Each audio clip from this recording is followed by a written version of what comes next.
That, folks, was the phenomenal Mimi Kennedy and her mother, Nancy Kennedy, in a production of Butterflies Are Free that was done as a benefit performance for a Rochester TV station.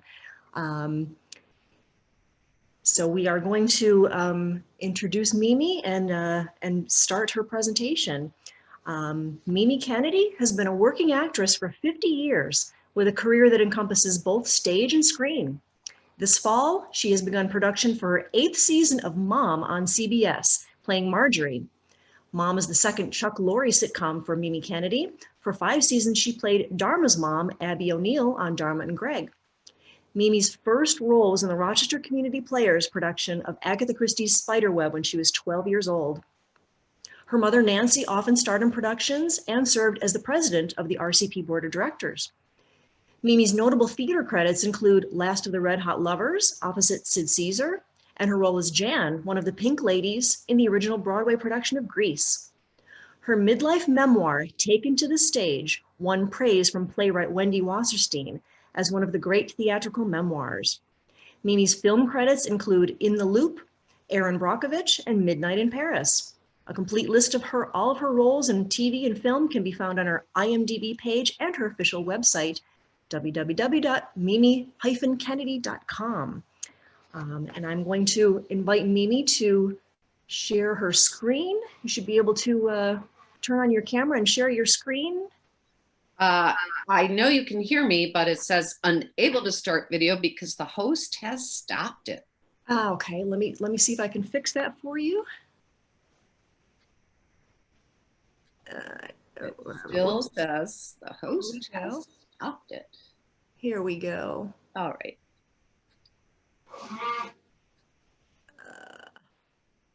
I am getting to your,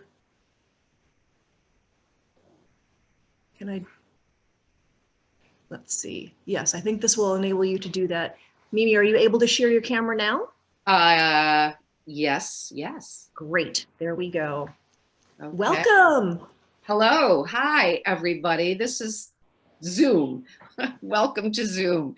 And yeah, I'm getting out what I'm gonna tell you. Hi, that was a humbling experience, seeing myself, and very emotional to see my mother playing a mother disapproving of a wild lover of her blind son. But seeing that and seeing the Auburn Theater videos, I thought to myself, oh, I'm just going to throw out my whole speech. What am I doing? But I realized that what I have to tell you is that, can you still see me? I've disappeared from my own screen in order to pull up my speech. Can you see me? Yes. Okay, can other folks type in the chat? Everybody can. It just, yeah. The confusions of technology. But what I have to tell you is that I'm an example of the transmission of theater through generations. And that's what local theater can do. It used to be like in the O'Neill family, you know, it would go down through the generations from a professional, those who got to the professional stage. But what local theater can do is transmit theater through the culture, through generations. So why is community theater important? That's the question that I wrote at the beginning of my speech. And my answer is simple: because we need to see and be seen. We need to see reflections of ourselves as individuals, and we need to see our communities reflected. And we need to be somewhere and have this happen when we're all together. And that's what local theater provides. It's a place for the people who are on stage to be seen once in a while, to enter a realm of imagination. And it's a place for the community to watch that happen as a reflection of who they are. So I'm starting with that. And my proof of concept is something, I don't know if you've ever heard of the Japanese doctor Masaru Emoto. He does these experiments with water. He sees water molecules under a microscope. So he did an experiment that everybody has repeated. It's rather worldwide famous at this point. You take 3 glasses of water and you put them in separate corners of a room. And for a couple of weeks, you praise one of the glasses of water, words of love. The second glass of water you abuse with hateful, nasty words and language. You hate it. And the third glass you just completely ignore. You never even act like it's there. And at the end of this period of time, he looks at the crystals of the water under a microscope. And the water that has been loved and praised shows beautiful formations, you know, complex, symmetrical, each individually different, beautiful water crystals. The abused water shows misshapen, asymmetrical crystals. They're there, but they're ugly, basically, and they're not what water crystals might be. And the third glass is basically blobs. There has been not enough energy or nothing, no energy has really been able to form any crystals. They're blobs. They're not what water should be. So the point is that we need to be seen and paid attention to in order to grow, and we need positive attention to create beauty. And theater does this when we collaborate to produce a play. It helps everyone involved, everyone who is creating it, and the audience who witnesses it. Film can't do this. It doesn't breathe. We're not gathered with the actors in the same space and time, breathing the same air. Theater is what they call conspiracy. It's breathing together. And we're witnessing the same event at the same time. There's a kind of a transmission. Now, conspiracy and transmission are not good words right now. We're being told not to be in the same place, to breathe the same air. That's why we're all in separate rooms on Zoom. You know, conspiracy, ooh, that's something punishable by death. Well, that's just the point. Theater is kind of risky and kind of dangerous. It's a beautiful conspiracy of art, and it creates a transmission that I would argue is spiritual. I think that we've all been shocked that New York theater has been shut down. Right before the pandemic, I traveled to see West Side Story last December in New York. Phew, I just got back on the plane before the proverbial stuff hit the fan. But now it's shut down. And I'm sure all of us know people in New York that we envied a year ago because they were having great success and careers in the theater, and now they're struggling. They're struggling to keep their families afloat, to keep hope in their career. But theater will be back. My husband, we still get the Sunday New York Times, and he says he can't even look at the arts and leisure section anymore. It's so thin. It's like somebody wasting away in front of our very eyes. But it will be back. So here we are on Zoom planning to make theater. And in fact, I'm sure a lot of us have seen amazing plays in this format. I've seen my nephew, he did a play by a college-age peer, and it was a cosmic viewpoint. It was socially relevant. The actors were taking chances, and it was so moving because you knew that they were all in separate rooms, these kids. And their honesty in confronting themselves in their solitude and contributing to do this play was, it was moving on a whole new level. I mean, Zoom has, of necessity, kept theater going because language works in this format, and it's different from film or television. So I know that theater's roots, which is language and the magic of people turning into other people they're not right in front of our eyes, we all suspend disbelief, that's being nurtured, that's being nourished through the pandemic. And I know that all of us are looking forward to being in the audience, or maybe being in the first great pandemic plays, and we'll all look at them and go, yes, I remember I lived through that. That's how it was.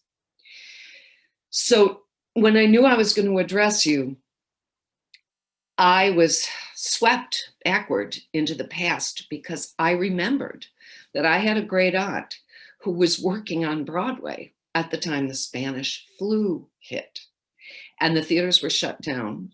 And she volunteered to go into some tenements where adults were so sick they couldn't care for their children. And there's a extant letter of hers describing a really harrowing night, but she described it with great humor, where she was called to do service and she had to meet a car in the dark outside her apartment, and she got in it, was afraid they were kidnapping her. She wasn't sure if these two gentlemen in the front were really her assigned drivers or something else was happening.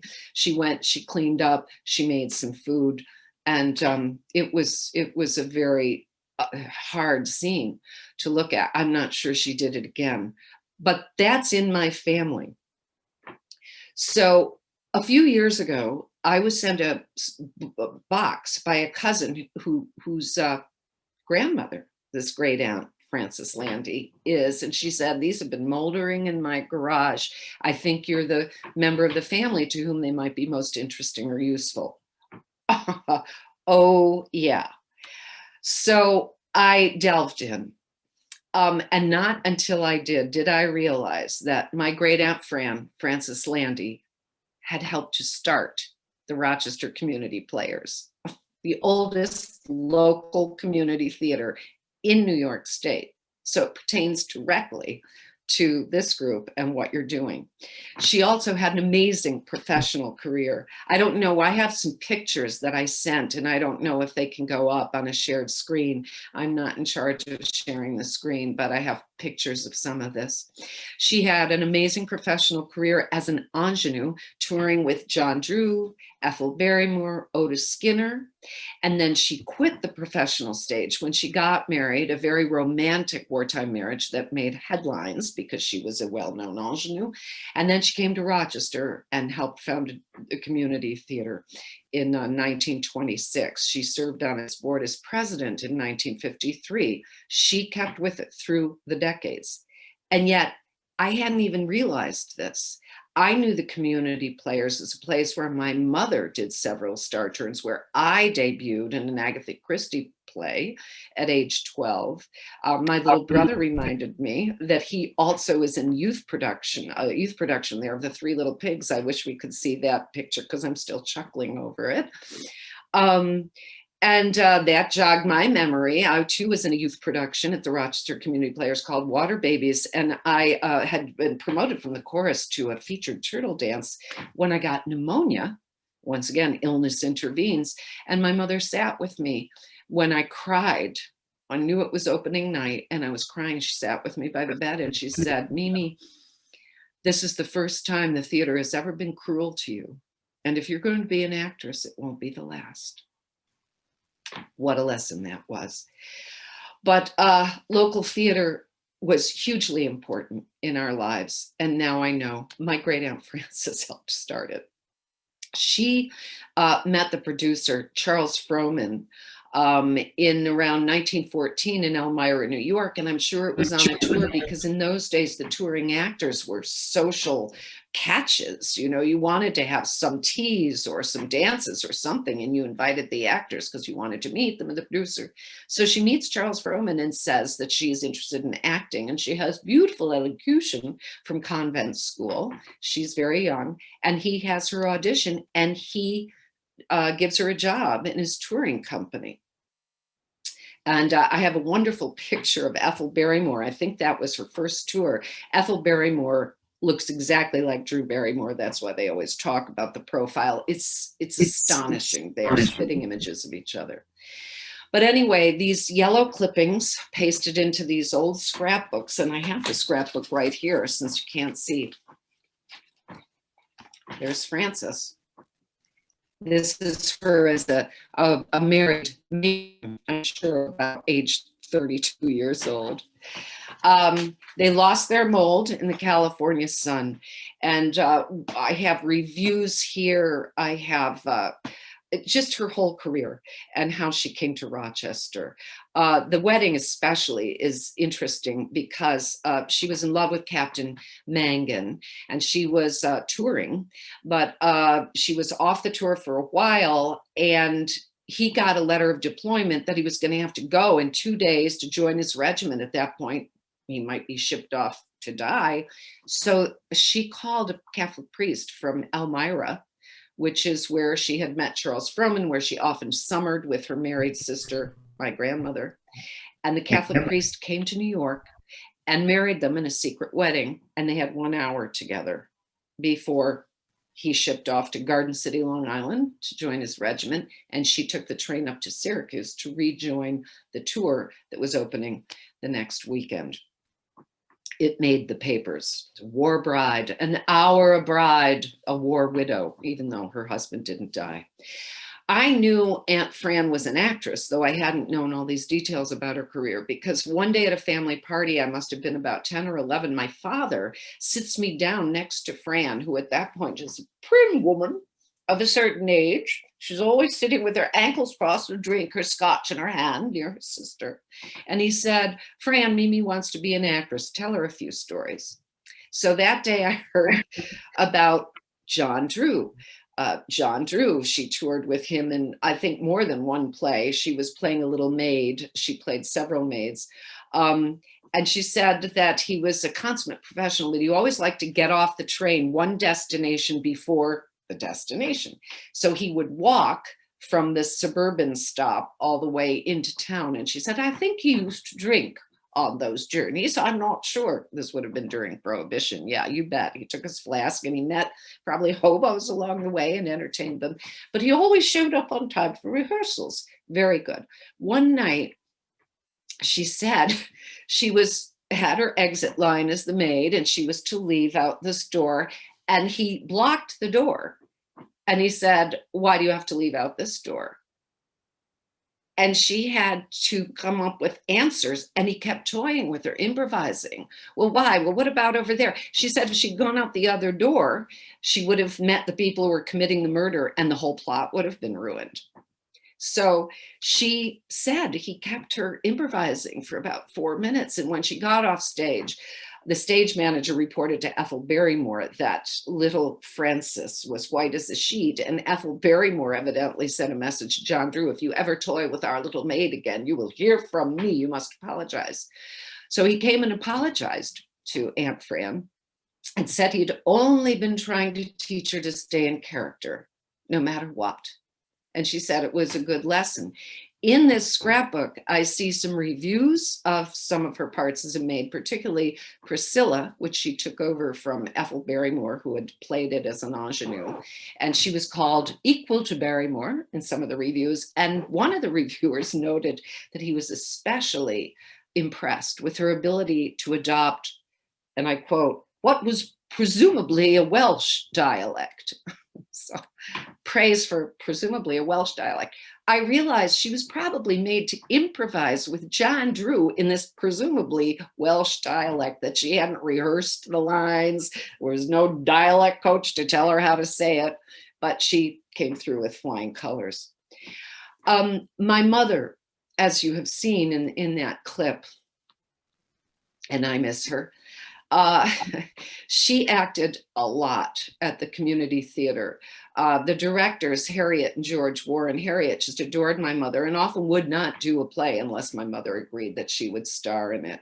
My father said, oh, your mother is best in light comedy. She's the best light comedian in Rochester. And I think she was a little wounded by this. It was meant as praise, of course, but even Lucille Ball, when she did a TV movie, The Stone Pillow, and I think she won an Emmy, most comedians, myself included, want to be considered dramatic actresses too. So my mother, the first play I saw her in was a drama. It was called The Point of No Return. And I went to see it. And I don't know if I was at a performance or a rehearsal, but one of the monologues of a character right near the front of the footlights said, we have reached it, the point of no return. And I don't know if it was a curtain line, an act break, but I was sitting there going, oh my God, this is, look how the playwright has just put the title into the dialogue. That's so elegant. And now I get what this play is about. It's grown-ups. I don't quite know what's going on, but they've done something terrible and fate has caught up with them and they can't go back and fix it. I looked at when this play was put on, 1954, I was 6 years old. So I got all this at age 6. That is the power of theater, of local theater, and of seeing your mother do a play at local theater because it's really important and you're taking it all in. She did a lot of comedies. One was Art Buchwald's Sheep on the Runway, and she got to meet Art Buchwald, and she was so thrilled. And that's another benefit of local theater, is very often visiting playwrights, visiting celebrities, exotic people mix with local people, and there's mutual benefit to all. At one point, Harriet Warren, who with her husband George, they were the most fractious married couple I ever saw in my life. They're constantly yelling at each other. I don't think I've ever heard a tender word between them, but they had this long, stable marriage that, you know, made theater bloom in Rochester for 2 decades or more. Anyway, Harriet wanted to do The Days Between by Robert Anderson. He was a successful Broadway playwright. He had done Tea and Sympathy. And there was a deal that you guys might know of because it really might have been a precursor to your organization or your organization. But Broadway playwrights agreed to let community and local theaters have the first crack at works in progress and premiere a play that might or might not be finished, but they wanted it premiered away from the, you know, gimlet eye of a New York critic. So Robert Anderson agreed for The Days Between to be at Rochester Community Players. And my mother was playing the wife, and I was at Smith College, but I hitchhiked in February to Rochester with a friend in order to see it.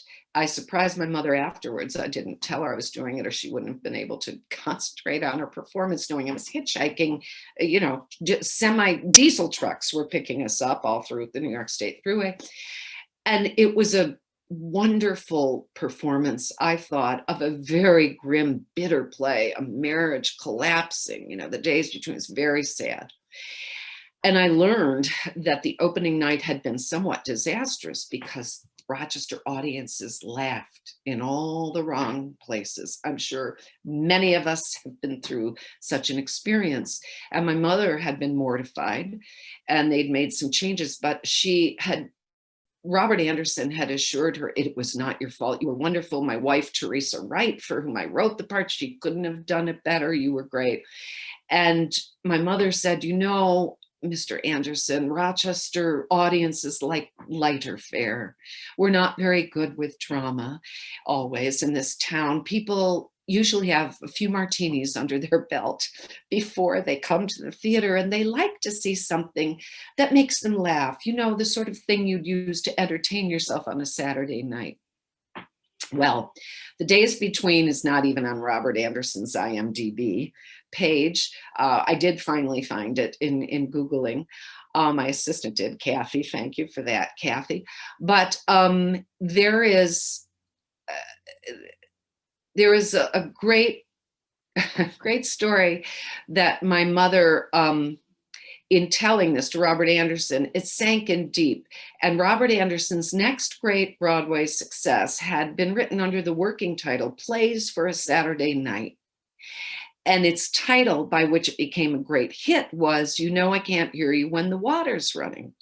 And that was something that Anderson jotted down in his writer's notebook because he'd been standing in the lobby of the Rochester Community Theater shortly before the opening preview, and the bathroom had somehow, the plumbing had gone awry, and George Warren is there trying to fix the pipes, and Harriet Warren is in the theater trying to rehearse and, you know, set the lights, and they were screaming at each other. And one of the things George screamed back was, "You know I can't hear you when the water's running." It got jotted down, and I'm happy to say that Harriet and George Warren's fractiousness became part of theater history. I debuted at the Rochester Community Players at age 12 on the adult stage as Pippa in Spider's Web, and I was so excited to be asked to audition, and I got the part, but I found out I had to share it because homework had to get done. I couldn't be in a play every night, couldn't be rehearsing every night. Rehearsals were usually at night and weekends, of course, because in a community theater, people are working their day jobs. So I had to share it, and I was not happy about that. But that's another thing that community theater teaches. If a child is involved, regular life goes on, you're someone else at night, you have to be yourself during the day, and sometimes you have to share. I remember during that play, what I loved about it, a couple of things. One was the footlights.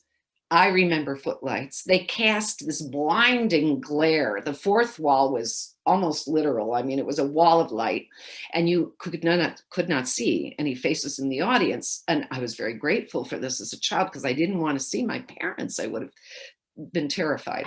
And I begged my mother not to wear her charm bracelet when she came to the play because I could always hear them jingling and I could identify where she was in the audience. But Harriet Warren, who was directing the play, told me that as Pippa, I must have my great dramatic moment. She said, walk straight down stage and hold your wrists out to over the footlights and say, because I'm threatening to my mother, I'm so upset she's ignoring me because there's a murder in the house and she's having a lover, all these things I didn't understand. I shall slit my wrists and kill myself. It was a British accent. I am my great aunt's niece. I adopted what was presumably a British accent, but I loved it. What a moment of drama. And the footlights. Also during that production, Harriet had to tell me not to prompt the other actors. There was an adult who did a lot of pausing, and I would go, I would tell him his line, because most child actors learn not only their lines, but everybody else's. And Harriet had to come to me and go, don't prompt the other actors, dear. There's acting going on in those pauses. That was a lesson. Another thing I learned early on at community theater was to project. And that has, you know how important that is. As an activist, when I toured politically, you know, speaking often in unamplified basements or community rooms, I was always amazed at how many interesting people with fascinating ideas didn't think it was important to be loud enough to be heard. And I wanted to make sure that in my later career, if I talked about this, to let people know it's an act of generosity, not of ego, to make sure that people can hear what you've come to tell them. I wanted to mention also, I did a play with Mildred Boylan and Al Boylan, who were my parents' best friends. I was in Take Her, She's Mine in 1963. I was a high school sophomore. Again, I played a neglected child because the play is all about the older sister who goes away to college her first year. And it's a wonderful comedy about what that was like for her and for the parents. And I had a wonderful scene at the end as the younger sister where I tell my parents, they're surprised something has happened to me. And I go, I'm growing up too, but you've never noticed. So I was rehearsing this scene with Mildred and Al Boylan one night. And we took a break and a man came down the aisle and beckoned to me over the footlights. And who is this stranger? And I bent down to hear what he had to say. And he went, you're very good. That's clear. But I think you might get a lot more out of that scene if you played more hurt than angry. You know, it's not all just anger. Your parents have hurt you. Let them see that. I was like, Danoiv, who are you? Well, I found out later who he was Robert Forster, who was a very successful actor, became a star, passed away recently, which is very sad. But at the time he had just gone to New York and he was a great success in Come Blow Your Horn.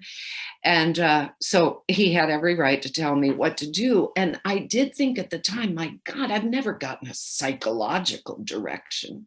I felt very, very grown up. I'd always heard, you know, move stage left, move stage right, stand behind the sofa, be louder. This was, maybe you should play it more hurt than angry. Try that. It was a wonderful lesson. There's another thing that happened at the Rochester Community Players that has created a bond across generations and across professional relationships. There was Robert Forster. I did see him later here in Hollywood, and I always told him about that moment, and he said he remembered it. I'm not sure that he did, but that created a bond. We started at the local theater in Rochester. So too, John Lithgow. John Lithgow and I met in a line at a delicatessen. We were mutual fans and we struck up a conversation. I was pregnant, his wife was pregnant. We bonded over that. But then we found out he had been in Rochester. His family had lived there for a very short time. Anyway, I'm going through Aunt Fran's clippings and there is a letter signed Arthur Lithgow. So I email John and I goes, name Arthur Lithgow mean anything to you? He goes, mean anything? That's my father. So I sent him the letter. It was Arthur Lithgow leaving the army, wondering if perhaps Aunt Fran, as president of the board of the Rochester Community Players, might give him a job as director at the Rochester Community Players. I know it didn't pan out. Probably they didn't have the salary. Lithgow ended up at the McCarter Theater in Princeton. But John, I sent him the letter and he said, you have no idea what you've done for our whole family. You have filled in a piece of our father's life before we came along that we had no idea about. So again, transmission, what local theater can do. Take Her, She's Mine, the final performances were canceled because Kennedy was shot and killed and the whole world stopped. And instead of being on stage, I was in front of the television watching my Republican lawyer weep, my Republican lawyer father weep. And he kept saying, this is so bad. I'm not just weeping for his family and the man himself. I'm weeping for our country. This is so bad for our country. So now I want to talk about theater and politics. Ooh, the fiery discussion. But theater arises from culture. And in our democracy, of course, culture is rife with politics. It rises and falls from time to time in importance. But we can't ignore the politics. And in theater, we have a bright, clear line between fact and fiction.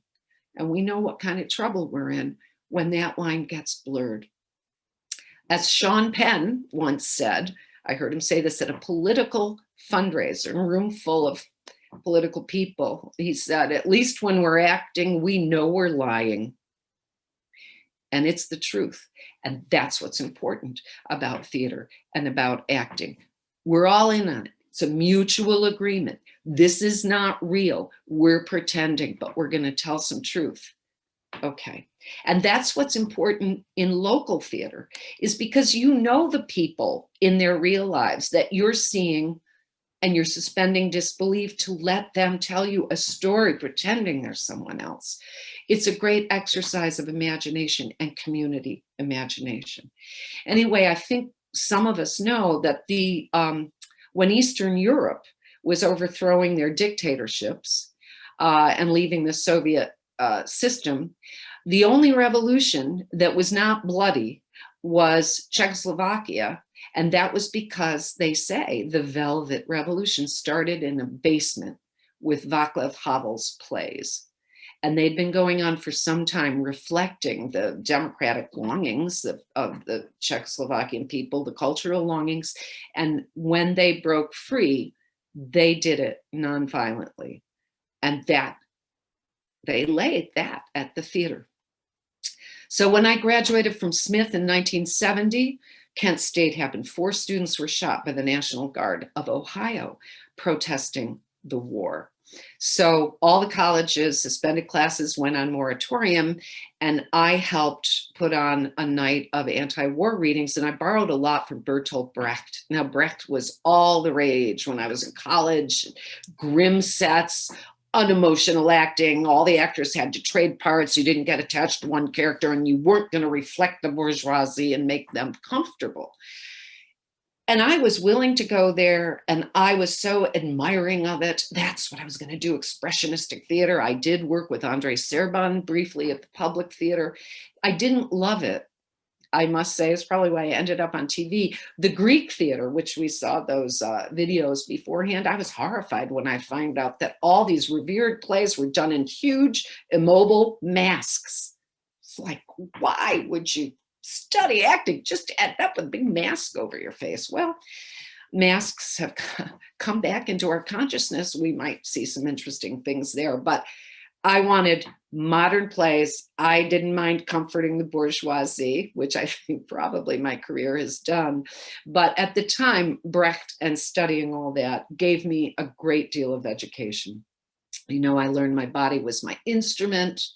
No more footlights between me and the audience. We were cheek by jowl. I would address them sometimes, theater in the round, thrust stage. It was all thrilling, and it's all theater, and I was learning. It's really important to keep the clarity between fact and fiction. And local theater really trains us to do that. And it doesn't gaslight us with people pretending in their daily life with their false selves that something is true. It, it takes it into the realm of art and it reveals truths. You know, we see a family member, our neighbor, the postal worker, our sixth grade teacher, a boss, an employee. It's all, they can all be someone else. And it reminds us that there's magic in all of us. There's magic all around. All we have to do is take hold of it for a while. And theater is what enables this. And to experience that in community, in a theater that remains in a community for a generation or more, it creates this theater culture that can be passed down. It can seed other theaters in other places. You know, nothing lasts forever. Communities, theaters, individuals, but the creation of theater and the power of theater has lasted as long as the civilization we know. Again, language, communication, and transmission. I want to finally end with something from my paternal grandfather. This is the man who married the sister of Aunt Fran. He, I found out by going through family archives, he had wanted to write. He died very young. I think he was 33, 34. He already had 3 children and 1 in the oven. And he was the son of a rich man who had had a foundry in Elmira, New York. So he didn't have to worry that much even through the Depression, nobody worried that much through the 20s, but even when the 29 crash happened, he was okay. He had wanted to write. And he left behind some beautiful short stories with a distinctly second generation immigrant Irish flavor, worried about class and what people will think and the Catholic Church. And he had a wonderful gift of Blarney. And he wrote Aunt Fran a letter in 1916. This was before her marriage. And she was spending the summer in New York. And it was already beginning to be kind of pestilential. And evidently from the letter, she had had a stomach flu. Her tummy hadn't been good most of the summer. And he was pleading with her to come to Elmira, to the country, to spend some time with him and her sister and the kids. And I want to read some of the letter. Dearest sister and collaborator to be, my thoughts are again turning to scenarios, and I find myself sadly in need of a competent directorine in my endeavors, with some experience on the stage, with some knowledge of love, and willing to learn to run this damn typewriter. In answering, please apply to Mrs. D.J. Kennedy, her sister, using the cellar entrance. If she permits, come up to the den of the mail meal ticket, which den now contains all the spare furniture, 10,000 toys, all the family mending, 1 typewriter, and 240 pounds of quivering flesh, and 1 brain seething with plots. No boozers need apply, as the writer looks forward to attending to such little matters himself. What dear old Bill Shakespeare did for the River Avon, you and I will do for Hoffman Creek. I can see future generations hovering about this simple little cottage where so much genius did once exist. So, fair lady and companion of my revels, shake the germs that have lain hidden in your tummy for the past few months and come to Elmira as soon as you can. Let us try our hand at the stuff for a month or 2 anyway. We can make some money perhaps, and if we don't, they can't cheat us out of the fun we had anyway. So some of the local gazebos are going to start a company here within a few weeks, producing plot plays, and we will knock them cold with a few trifles, warranted to make the big fellows come out on our trails and make the battle cry of peace and the birth of a nation look like a barroom brawl. If they need a leading woman, you could be here to step into the breach. Then I could retire and make a living from the sale of your autographed pictures to the country trade. At any rate, this is the place for you now, and I really will work with you on the proposition. I am, as always, the guy who married your sister. P.S. If you have a play script with you, send it to me so that I can study its construction. then come along as the managers and directors are clamoring for the fruits of our efforts. And I'm going to leave you with that, the grandfather I never knew, longing to create theater, full of the gift of language and blarney, happy to have a sister-in-law who's an actress who can show him how to construct a play. And I think that says it for all of us. We look forward to when theater returns after the pandemic, but for now, thank you. I'm really glad that you asked me to speak. Mimi, thank you so, so much. Folks, I've typed into the chat that if you have a question for Mimi, please enter it in the Q&A. If you mouse over your screen, you'll see Q&A is one of your functions down below. And we'd love to have your questions for Mimi. She'd love to answer them. So enter them. And while you're doing that, Mimi, can you hear me? Yeah, I can. My name is Michael Krickmeyer. I'm the current president of TANYS, president of the Rochester Community Players Board, and the former producing artistic director of Rochester Community Players. Wow. And I just want to say thank you for doing this. We still have members who remember you, your mother, your family very well, active with the organization. And I was so excited that you said yes to this. Yeah. So thank you so much. And at some point, I would love to talk to you about Gisela Fritching. Oh, Gisela.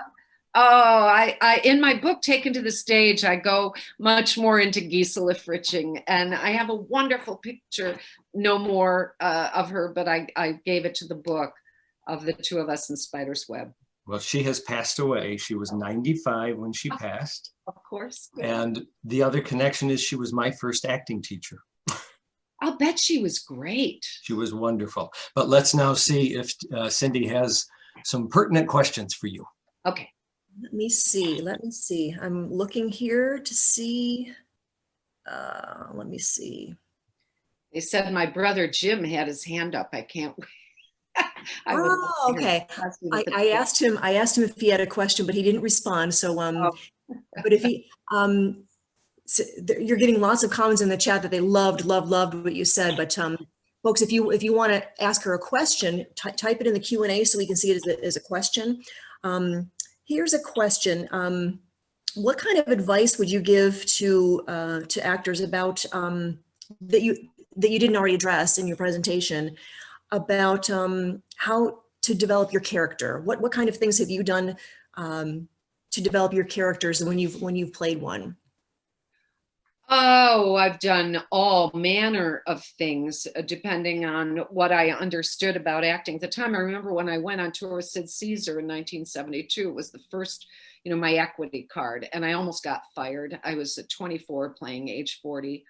Linda Lavin had created the role on Broadway. She's now a friend. I don't think I was very good in it, but I knew how to milk for a laugh. And I wrote an entire backstory for Elaine Navazio. I'm sure Neil Simon would have been shocked at what I thought Elaine Navazio was, but it was important to me to think about Elaine Navazio's background. As it turned out, it really didn't help me on stage. As I grew as an actress, I learned more and more to focus on the moment, because that's what the audience is seeing. However, as you approach what I call the letting go period, which is here comes the audience, they're your fellow players, you now have to be on the moment on stage, really know your lines. Of course you have to look into the background and the real life of your character. I will give an example. Marjorie, I'd only ever been to one 12-step meeting in my life to support a friend. And when I got to be this veteran sponsor, I didn't know, why am I saying these things and they seem so corny? And then I thought, you know what, I don't know enough about the 12 steps. So I made it my business to experience all that. And of course, now I understand what I'm doing. It's important to understand what your character is doing. If your character's a cop, if the best you can do is watch cop shows, do that, but you might be copying somebody else's idea of a cop. If you know a cop, try to talk to one. If you're a doctor, well, now, of course, we can't go to hospitals, but back when we will be able to, just know what it feels like to have to think about the things your character has to think about. And if you're doing Greek drama, remember, they were doing them in masks. So that's always a challenge because you have to play an archetype almost. Well, what does the archetype mean? Is it pride? I remember Kurt Dempster, my teacher, would always say the most important thing is that emotional preparation, where Sanford Meisner, you go and meditate on a word, pride or grief, or whatever it is that's the core of your character, and ineffable feelings will arise in you, and that's the stuff that you can bring on stage and then forget about, because moment to moment you have to play with other actors, play the situation, but you're filled emotionally with what accords with the character and yourself. Super, super. The questions are pouring in now, so I'm going to just kind of randomly pick ones. Aluni is wondering, was Spider's Web the only play that you did with Harriet? And apart from "I shall slit my wrists and kill myself," what are other fond memories you have from working with your mom?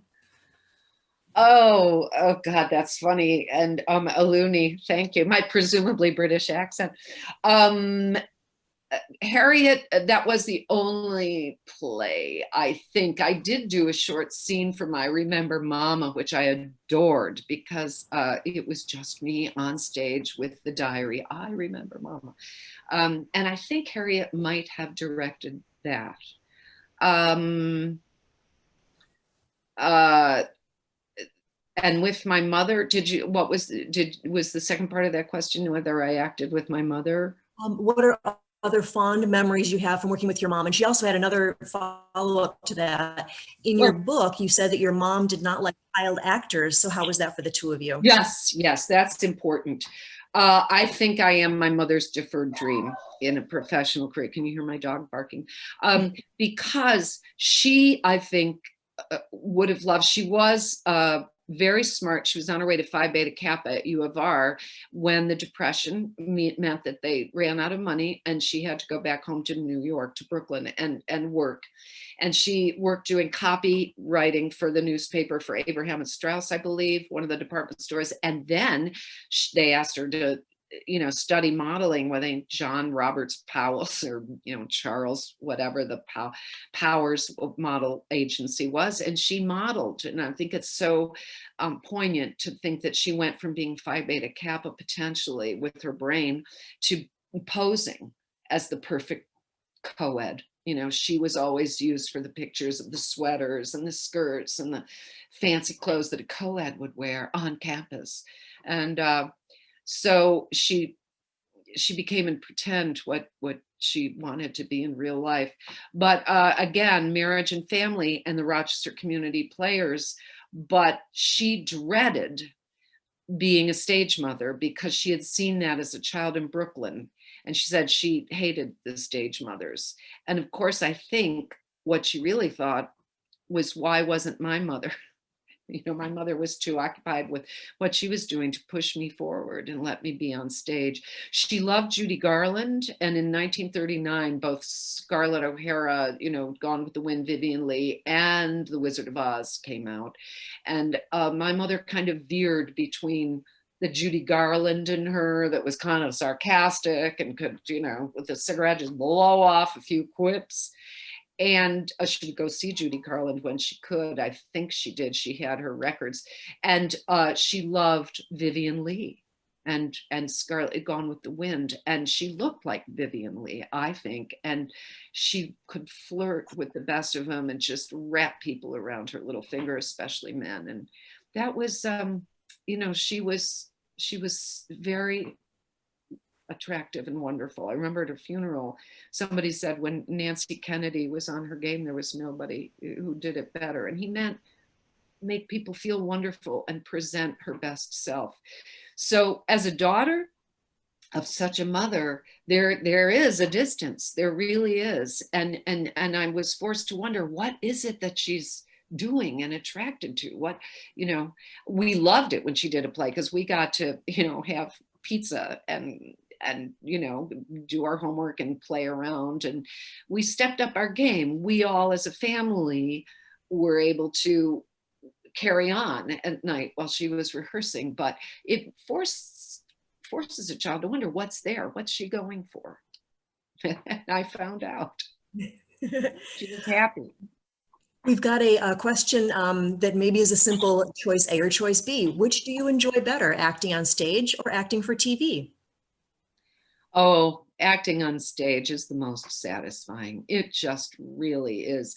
What's satisfying about TV is knowing the national impact of reflecting the culture such as it is on TV, and I've been in it long enough to have reflected several different versions of America, but I call it brand America, and it changes in emphasis. And I love right now that I'm doing 12 steps and recovery and get away from your addictions and get some emotional sobriety and get deeper into your relationships and your own life of self-expression and education. But on stage is amazing. I did Ann Landers play, a one-woman play called Lady with All the Answers that was about Ann Landers. It was written by her daughter, Margot Howard, and David, I want to say David Rabe, but it is of course not David Rabe. So forgive me, David, if you're seeing this, because I'm having David Rambo. And Margot came to see it and she said, oh my God, my mother was alive again on stage. And I used to stand backstage and just hold my palms up and just say, Epi, because that was her name in real life, let me do it. And I would go on stage and be Ann Landers. She had what they called lateral S. Both of the sisters, they were twins, dear Abby and Ann. So I had a presumably lateral S accent throughout the play. But someone asked me then, how do you like being, doing a one-woman play? And I think this was said in Apocalypse Now, I love the smell of napalm in the morning, horrible line, but so memorable. And I had to say, God help me, I love it. I loved being on stage alone and holding the audience in the palm of my hand for that magical 70 minutes. I love acting with others too. It's a whole different world. And my current bunch, Allison Janney, Kristen, Jamie, Beth, Bill Fichtner, it's frosting on a birthday cake. It's so delicious. But theater, I miss the smell. I miss backstage. I miss the collaboration with everybody. Backstage, on stage, costumes, all of it. I want to get back there, and I hope I have the stamina to do so. I'll bet you just created some sensory stimulation for everybody who's listening to you right now, because I think everybody is nodding, even though you can't see them, they're all nodding, saying, yes, I want that too. Yeah. Question for you. We've got about 5 minutes left. So I just want to let you know that. Question, for those of us who are theater teachers, what advice would you suggest we talk to our students about who want to pursue performance? Well, the most important thing I would say is if you're going to embark on this career of showing off, you have to want to show off desperately, because it's the need that drives you forward. But you are embarking on a journey of self-discovery. Other people might be able to discover themselves over time in action and relationship, but you have to really do the work yourself. You have to go within. You have to keep a journal. You have to keep finding opportunities to present yourself, to be in a play, to present yourself to others. It's a muscle and you have to exercise it. Not all teachers will be good for you. Some will be awful for you. Stella Adler in my case, but she taught me stuff because in my very negative reaction to her, my being hurt by something she said that I felt misunderstood me, I learned about myself, what I resented, what I needed, what I wanted. And it was a long, hard journey. And what drove me forward was the need to show off. In activism, it's the need to show up. In theater, it's the need to show off. But that blinding ego and overacting and over eagerness needs to be tempered by the education. And I would say a kind of humility, a kind of permeable ego boundary that gets permeated and then it goes up again so that you can present your character and be part of the play. That's what I'd say. You're embarking on a journey of self-discovery and you're not going to get out of this without it. Awesome. Awesome. There's a I'll read you one comment that's popped up in the chat and then ask you another question. There's a comment in the chat and you'll know who this is. Always proud of my big sister, and cheers to all our friends in Rochester. Yeah, Jimmy. Yeah. He is such a good actor, and he met his wife, well, he courted his wife at their community theater in Chattanooga, Tennessee, where he ended up after college. He trod the boards there. He got married because of it, and it's his youngest son that I saw on Zoom with the youth theater, and his youngest son is a wonderful actor and is, I think, beginning to write plays. I told him we're depending on you to turn the whole family morass into some plays. I don't know. No pressure. And Betsy concurs with your brother. Ah, Betsy. There are two questions that are She's kind the of one who sent me, I'm sorry, she's the one who sent me, I think, all of this material, Betsy. I think it's from your garage. And thank you. You can see I am making use of it. Okay. Wonderful. There are two questions, and I think this will probably be our last one because we don't want to run too much out of time. Maybe we can get to the very last one as well. These two questions are similar, so I'm going to kind of combine them. How is breaking into the business different than when you were younger? Can you talk about your transition from doing community theater into professional and formal training? That's combined, and then there's a part two of one of those, so I'll let you answer that one first. Okay. I would say the biggest thing is the Me Too movement, because breaking into the business for a young woman, and I'm sure for young men as well, was you had to run the gauntlet of predators and exploitation. And it was very confusing and difficult. Everyone from Andy Warhol, I was in a play of his for like one day before I found out what I would have to do in the play and realized that I could never invite anybody to go see it. So quit. But to major agencies and agents, and that was awful. But again, journey of self-discovery, and you don't get out without it. And it's a hard one, especially for a little Catholic girl. But and the other thing is how plays, professional theater, professional show business rises or falls on the money. And, we think it's us. Oh, I'm a star. Oh, I'm doing well. Oh, nobody liked me. Oh, that's all the bottom line. And it's good to learn to appreciate that, not to drive yourself crazy with how valuable are you or are you not to the business, but to have a clear-eyed idea of how you can support yourself, and whether, for instance, you would like to work cheap in order to maybe support a production that might be going somewhere, or whether you're going to demand what you need right off the bat, which many people do. But that's the difference. Professional theater, you want to avoid the predators and you want to be clear-eyed about the economics. Although I wasn't. And when I got into television, I was meeting executives left and right. They were all interested in this new young overnight star. And I'd be meeting, the head of a network and like, yeah, hi. I didn't know who they were. So my ignorance protected me. And that's another possibility, a shield of a certain kind of ignorance. But you don't want to be too ignorant. It can harm you as well as help you. I think we got time to squeeze in one more question, because in playing your Butterflies Are Free video, I cut into your opening time a little bit. So we'll do one more. What have you been doing during the pandemic? Have you been able to work creatively? I mean, other than starting on Mom this fall? I'm writing. I'm writing when I can, and it's not for anything, and it's not to create anything in particular. It's just what I suggested actors have to do. It's self-discovery, even at a ripe old age. It is very important to articulate. Language is so important to actors that you need to use your own to articulate how you feel about your own life, about anything. It's very, very important.